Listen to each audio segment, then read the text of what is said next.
Hey, everybody. Welcome to another C3 live stream.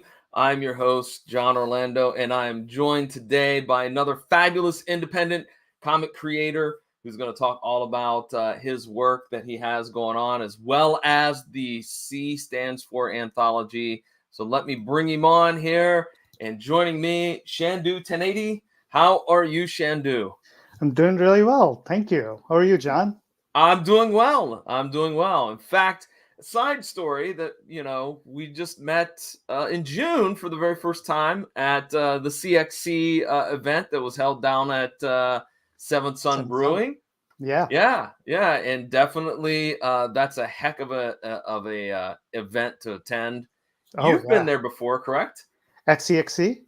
Yes. Yes, I have. Actually, through C3. So we've had a table at CXC the last couple times, and so I've helped table and like promoted some of my stuff there too. Ah, cool. Well, let's start off by talking about how you got involved with C3.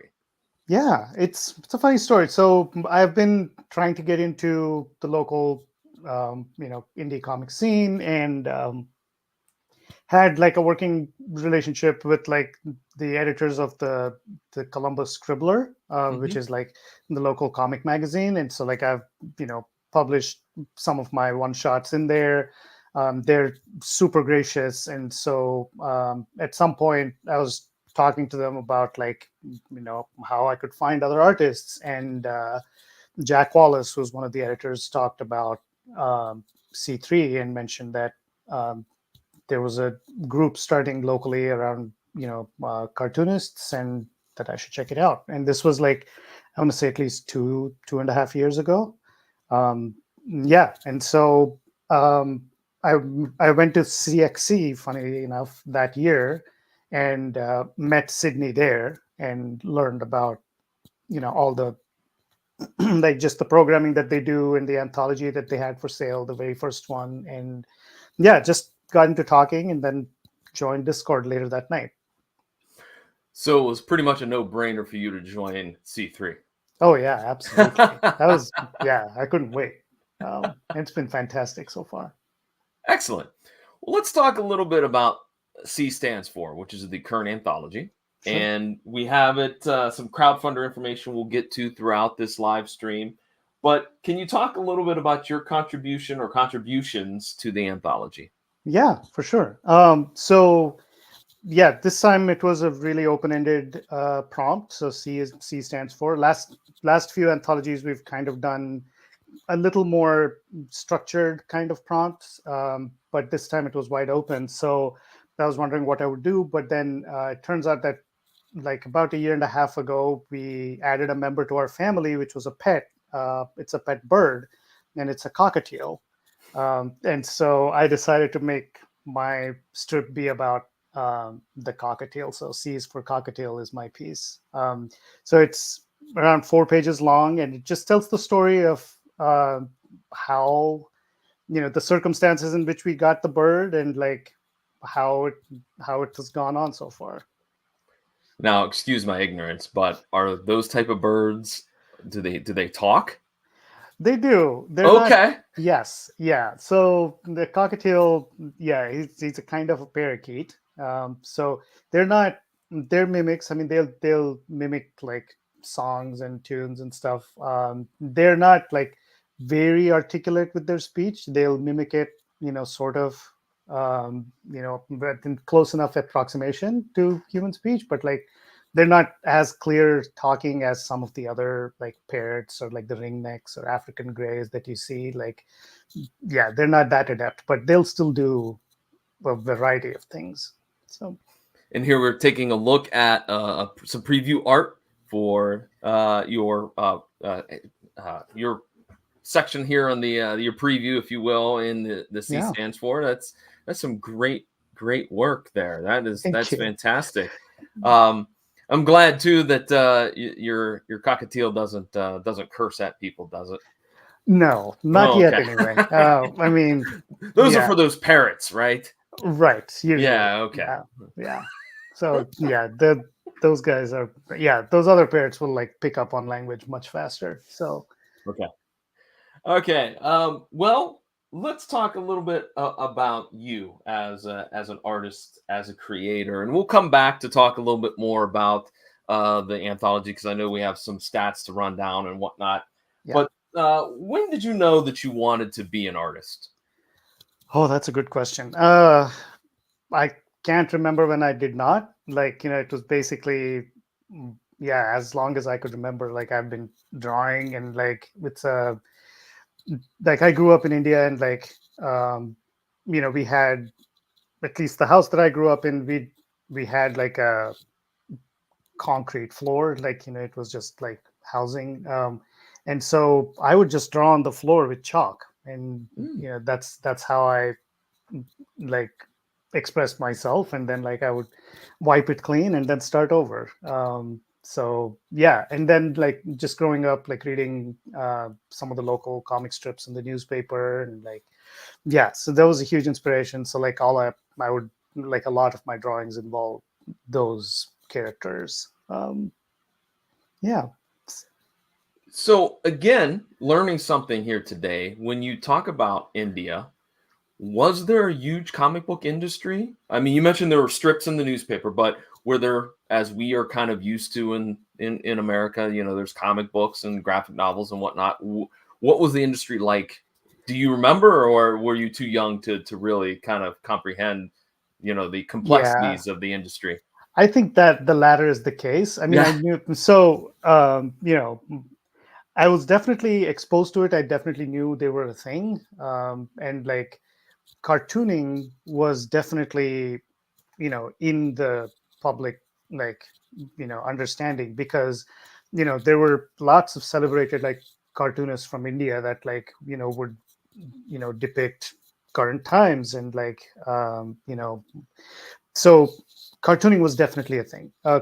Comic strips was, for at least for me, was mostly like, the newspaper funnies and the Sunday comics, and but then beyond that, there was, outside of that, if I wanted to get a comic book somewhere, it was like some kind of like corner, street corner store that was selling like pirated stuff, Okay. and like, that's the extent of like what I knew, and like also based on like how I grew up, like, that was what I had access to.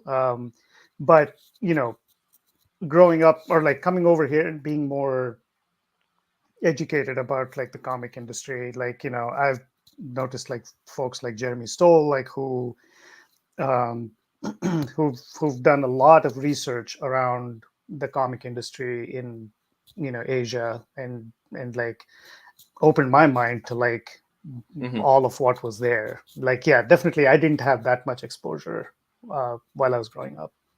Okay. But as you mentioned, a lot of those particular comic strips became inspiration for you, correct? Yeah, absolutely. Okay.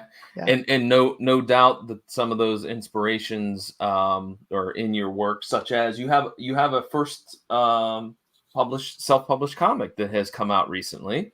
I It's do, called yes. Yeah, it's called All Our Monsters. Can you give a little summary of the comic for the folks watching and listening? Yeah. So the the main theme of the comic is like, who are we without our coping mechanisms? Like, so, we all have trauma, we all have, things that we've learned to cope with and learned to like, you know react to in certain ways. And the question it poses is like, who are we without those? So it's it's told as like a fantasy story, in a alternate world, where like, medievalish world, where the main character is a teenager, and they're fleeing their house as refugees, because of like, just the political climate. And in while they're en route, like this teenager discovers a power that manifests, and so like the book basically explores the nature of that power, and yeah, and yeah, where that takes the characters. So it's a little bit of a deeper type of book, if I may say so, right? Like it's kind of got levels. Like you look at it at one level, but below you have a very important message when you talk about coping mechanisms, and that ties into mental health and society and whatnot. So Yeah. That's really really cool. I really Thank you. appreciate that when people can come up with those layers. Appreciate that. Yeah, I hope I can do it justice. Like, yeah. So, I mean, there's very standard tropes that you would find in like fantasy stories, and like I'm trying to see if there's a way I can kind of subvert that, to tell hmm this deeper story. hmm Gotcha. Well, here we need to run down some information about the crowdfunder. Yeah, let's do it. We're kind of jumping all around here, and I still have plenty more questions for you, Chandu. But let's talk about it. C stands for, it is a crowdfunder campaign that is active right now, and basically, no matter how much money is raised, every one of these individuals, these talented creators, are going to get $5. If we can raise $950, then everybody gets $10, which, as you see right here on the screen, as of this morning, we are $232 away from raising the artist page rate to $10. That's awesome. That's great. That is so awesome. But we still want to see more. Okay, we got high aspirations. 1,550. If we reach that goal, then everybody gets $15. And if we can, and we will, when we get it up over that 1550, everybody's going to get their $20. And all these funds that are collected through the campaign are going to go help local artists with all different types of things, whether we're talking about tabling fees, workshops, supplies, whatever. It will be helping out fine folks like Chandu and all the other talented folks that have been on these live streams. So you definitely want to help out. In fact, you know what? I've done the pitch. You've heard me for these last few minutes. I'm gonna ask Chandu to do a pitch. All right? Can you take a few moments and tell the folks why they must, you demand. Okay, that's a little strong. Okay, demand. Don't demand. That's rude. But you get what I mean. Tell the folks why they need to pick up a copy of the anthology. So here's what I'm going to say. Like, I have 4 pages in there. There's like a whole bunch of artists who have more pages and like have all kinds of amazing backgrounds and like fantastic talent. And like, if you want a sampling of the sheer amount of talent that's in the Columbus sphere, I think you should, at the very least, you owe it to yourself to like check this anthology out, especially with like this wide open prompt for C stands for. Folks have done all kinds of things with like how to do characterization, how to they've written fantasy stories about caves and crystals, and Sid has multiple strips on like a little puppy named Lainey who experiences different things that start with C, and just the variety of things that can be accomplished using comics. I think it's on full display in this anthology. Okay, there you go, folks. All right, we will get a total too. I believe the last time it was at $718. I'm pretty sure. Let's see if Sydney, our producer, can confirm or deny that. I believe it is. Let's see. Yep, it's 718. So there you go. Folks, let's get it up. Let's get it up to 950. All right, let's do that before the beginning of the work week. How about that? That's a challenge from me to everybody out there. So, well, you mentioned the Columbus Scribbler and your connection to there. In fact, you have had a comic called The Time of My Life featured in the Columbus Scribbler. Now, is that for the upcoming issue, if I'm correct? No, that was a few issues ago. That was a few issues ago. Okay. Yeah. So what was it like when you saw your work featured for the first time in the Columbus Scribbler? Oh, it's a fantastic feeling. Honestly, like, yeah, super validating. Like just to have the pitch accepted, like, so now I know you've met some of those folks and you know them really well. So yeah, they're super approachable and like give fantastic feedback. And so, just being able to propose something and be like, yeah, we like this, like let's move forward with it. I mean, I think that alone is like a great feeling. And then, being able to see your work in that paper, like, and the list of contributors that are in there, and just the quality of work that's on display, like, yeah, it's a fantastic feeling. And if there are folks out there who are saying, I don't know what that is, well, the Columbus Scribbler is a fantastic showcase of local independent creators in the form of a newspaper. That's what is the cool part about it. It Oh is yeah. an actual newspaper. And let's be honest, newspapers are going the way of the dinosaur. Whether that's good, bad, or indifferent, that's the reality. And so it's so cool to see, all these talented folks showcasing, highlighting their art, their projects, and done in such a unique format. Yeah. And not only that, like some of the featured articles in there are just gold. Like, your interviews with like, established folks in the industry, and like, how they got their start, and like just some of their processes, and like, just really, really strong material there for anybody who's interested in the industry. Well, let's talk a little bit about another project called Cold Water Blues. Do you not want to talk about this? Oh, I would love to. Sure. I Okay, don't know all if right. there's a lot to talk about, but yeah, I would love to. I do thorough research, Chandu. I do You sure very do. thorough. I'm really impressed. Well, let's Thank you, talk John. about it. What's that project all about? So it's, like a lot of things that are inspiring artists right now, like, it came out of the pandemic. But so to shorten a long story, like my wife and kid are both musicians. And so like, my wife is a singer songwriter, my kid is in high school and she writes her own songs and everything.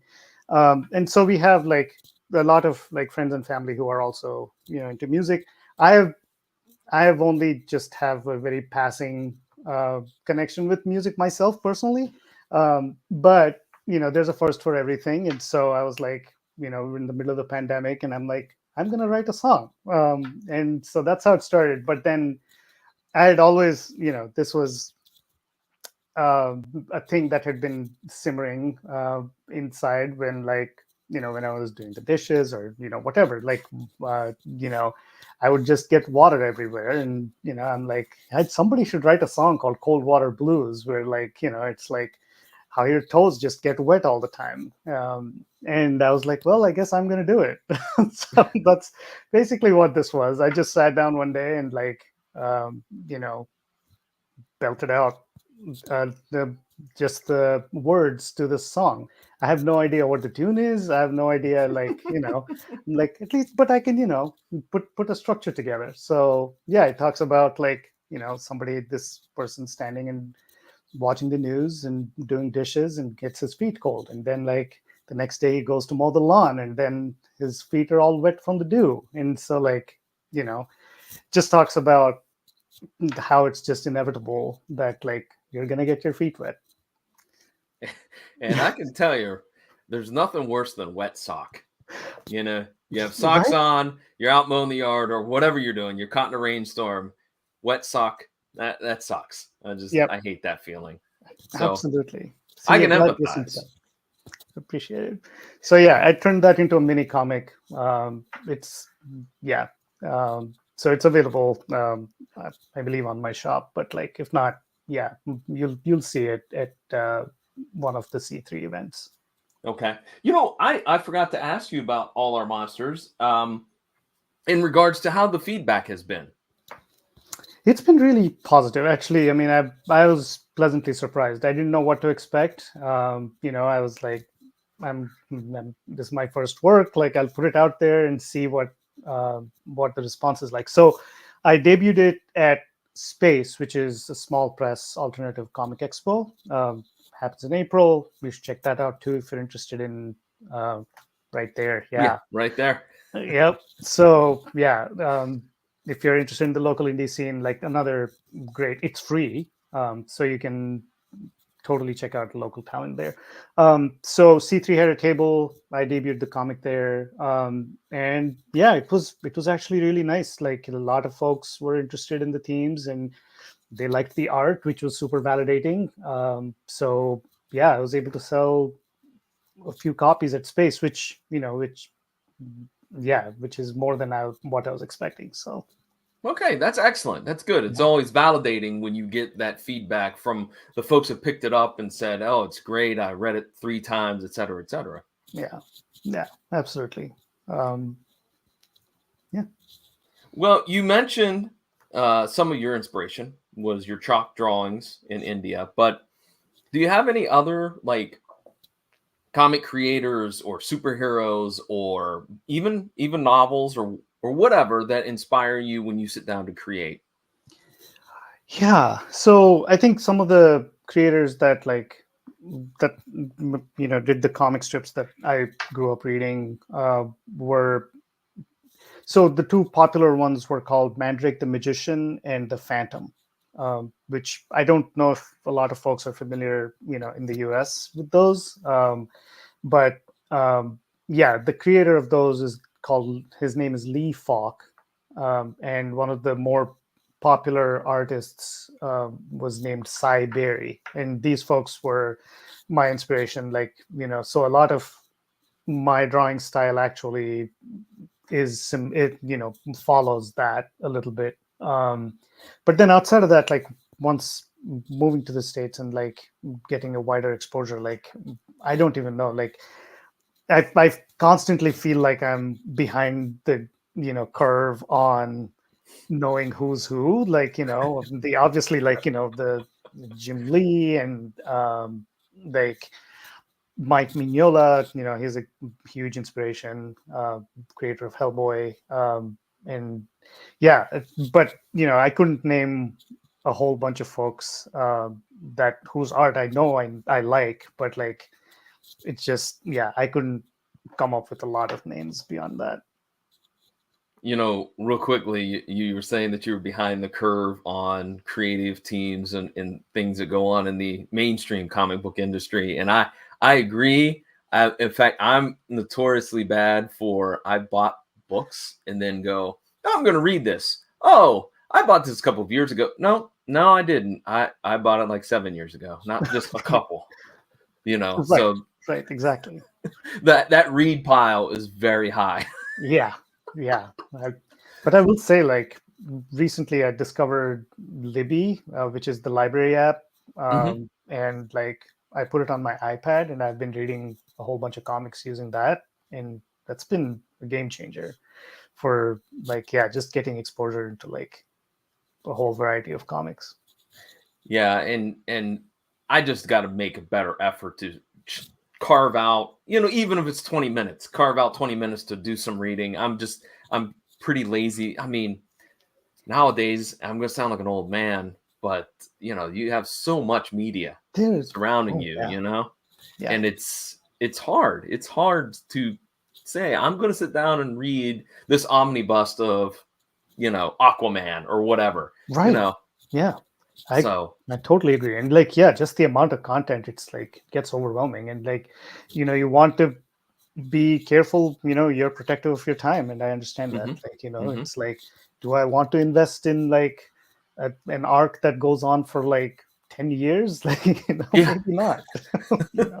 So yeah. And by the way, I enjoyed the reference to Mandrake the Magician. I didn't think of all the comic book heroes, that one hasn't been mentioned to me in many years. Amazing. So, Yeah. Mm, all right, just a couple of other real quick questions here, Shandu. yeah.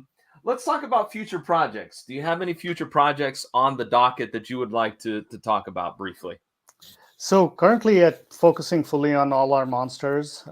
So I have like 3 issues. So like the first issue debuted in earlier this year.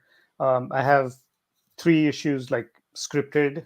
So my plan right now is to like try and get one issue out each year. We'll see how well that goes. But yeah, I've been trying to focus on just telling that story. Okay, cool. Yeah. If you had to give one piece of advice to any newcomer to the indie scene, what would be that piece of advice? Oh, that's a great question, and I wish I would follow that more myself. But I think I would say get your work out there. Like find low barrier to entry ways to get your work out there. So the Scribbler is a great example. It's free. Like you once your pitch gets accepted, they pay you for it, which alone is amazing. So you know and they so like that's one avenue. Like go to the local events, like CXC. I will plug CXC anytime. And also Space. And there's a lot of like really cool indie expos that go on around town. I would say like just get exposure, see what's possible, and yeah, do a lot of reading. And as you saw, that just appeared on the screen, September 29th is, or September 26th through the 29th, excuse me, Yeah, is CXC. That's a great event. Of course, Space. Bob Corby does a great job of that convention. It's so cool to see. So, and that's the thing that I think some people don't understand is that there's a lot of people that come from all around yeah, the United States and North America. There's been people from Canada there that I've talked to. There's been people from the West Coast, Oakland, California, Washington, people from the Midwest, Chicago and Wisconsin. Like there is, I joke that probably each geographic region of the United States is represented in Space because it's just a great show. it And really is. tip of the hat to Bob for putting that on year after year. It's excellent. Right. And All that said, though, John, like I would be amiss if I didn't say that C3 is a fantastic way to get into the scene too. Like Sid does an amazing job organizing C3 and the events, and like you saw it, like you see here, like you can get your work out there in an anthology, get paid for it, and like actually get people to like see your work. So yeah, join us. yep, and here's the Discord here, excuse me. There's the Discord if you want to join. The folks at C3 would love to have you. And Chandu, last question here before we get to your social media and your website and everything. Why is Ohio a great place for independent creators? So that's a good question.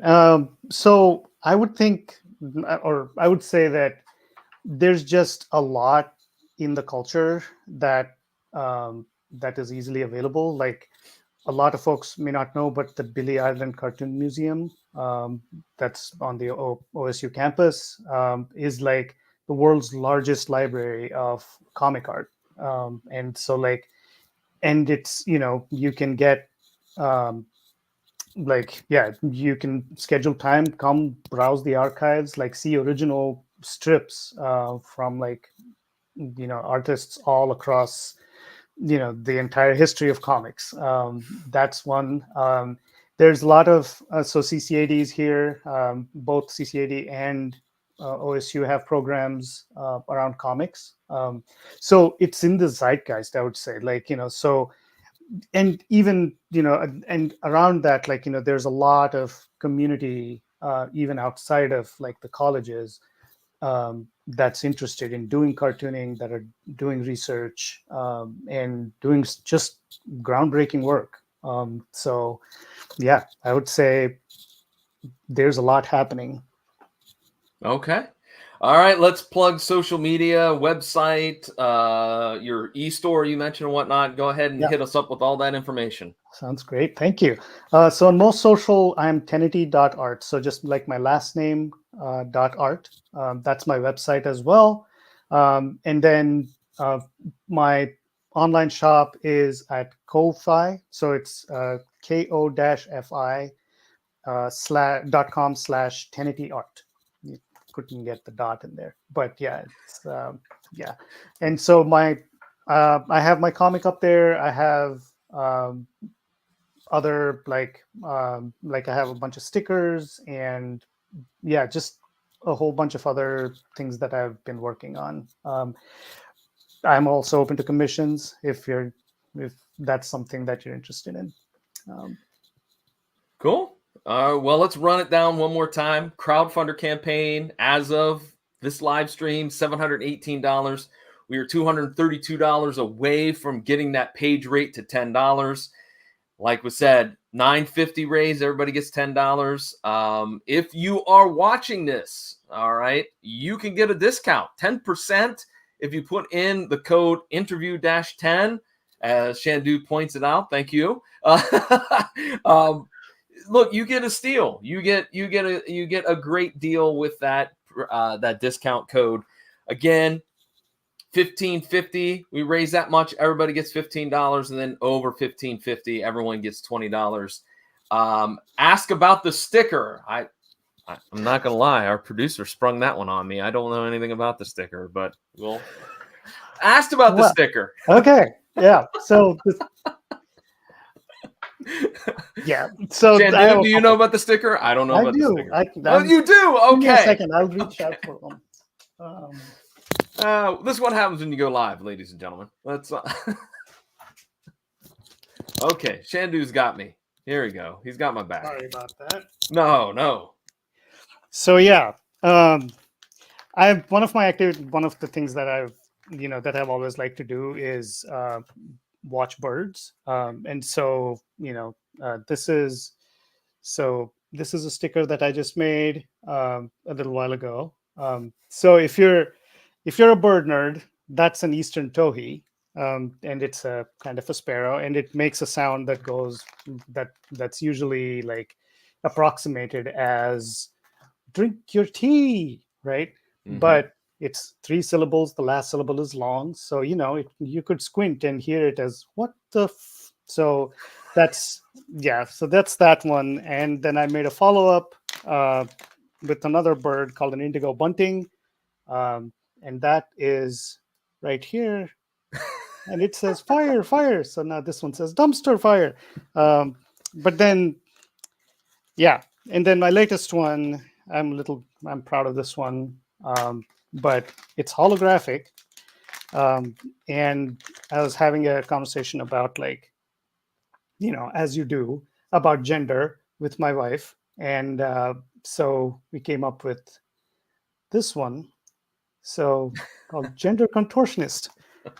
So yeah, these are all available on my coffee shop. Excellent. Cool.